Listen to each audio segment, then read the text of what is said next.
Video is about the Burj-Khalifa suspension. It's a very important topic for all the obstetrician and gynecologist, especially for the urogynecologist. I will give you a little bit overview about the procedure and the post-operative care and post-operative complications.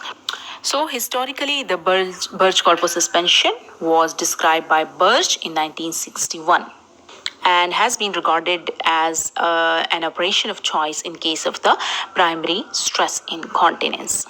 So, how would you perform this procedure? First of all, the position is very important. Modified lithotomy position using the Lloyd Davies stirrups are used. Now, coming to the main procedure. A Foley's catheter is inserted into bladder and allowed to drain freely. Next comes the incision. A low transverse incision is made just above the symphysis pubis, that is lower than the phalangeal incision. Then the retropubic space is dissected until a wide paravaginal tissue lateral to the bladder neck is exposed. Then 2 to 4 PDS ethibond or polyglycolic acid sutures are inserted into paravaginal fascia. Now each suture is tied and needle is then reinserted into the ipsilateral iliopectineal ligament. Now the first suture is placed at the level of the bladder neck and subsequent sutures are placed 1 centimeter laterally and 1 centimeter cranially. You can see from here. And when all the sutures have been inserted, an anesthetist elevates the lateral fornix on each side to allow the sutures to be tied without the tension. Then a suction drain is left in the retropubic space and the suprapubic catheter is inserted and the urethral catheter is removed. Now, how would we do the post-operative care? The suprapubic catheter is then left on free drainage for at least 2 days and then clamping regimen is initiated. And this usually entails clamping the catheter at a set time and allowing the patient to void normally. Now, initially the residual is checked after each void, or if the patient experiences discomfort, the clamp is released and residual volume is measured. If the patient is passing good volumes of urine with a small residue, the time between unclamping can be extended up to 12 hours and then 24 hours. When the residuals are persistently under 100 ml, the suprapubic catheter can be removed. What are the possible post-operative complications? Voiding difficulties are the main complications following a colpo suspension.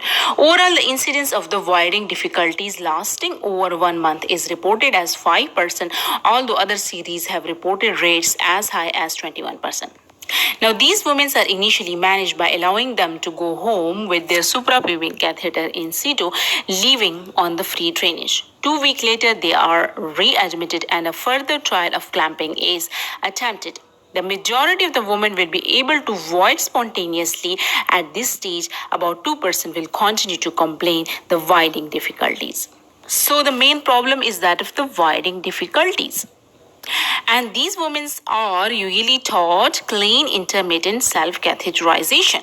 Second complication is that of detrusor overactivity, which arises de novo in between 12% to 18.5% of the women who have undergone a colpo suspension. It seems to occur more commonly after previous continence surgery. It may be that a number of the cases reflect pre-existing detrusor overactivity that went undetected at the pre-operative cystometry. Alternatively, all automatic nerve supply may be damaged when the bladder is medially displaced at the time of the surgery.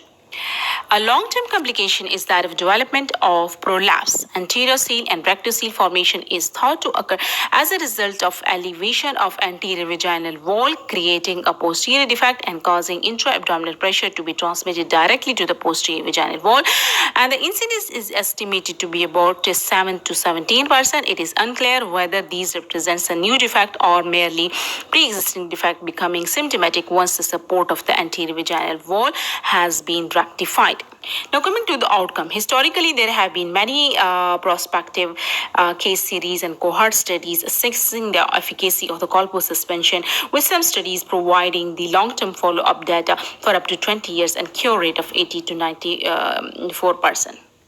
Objective cure rates were found to be 85 to 90%, and there was a slow decline in the cure rates of 70% over the 5 years' time. So that was the brief description of Burj-Khalifa suspension.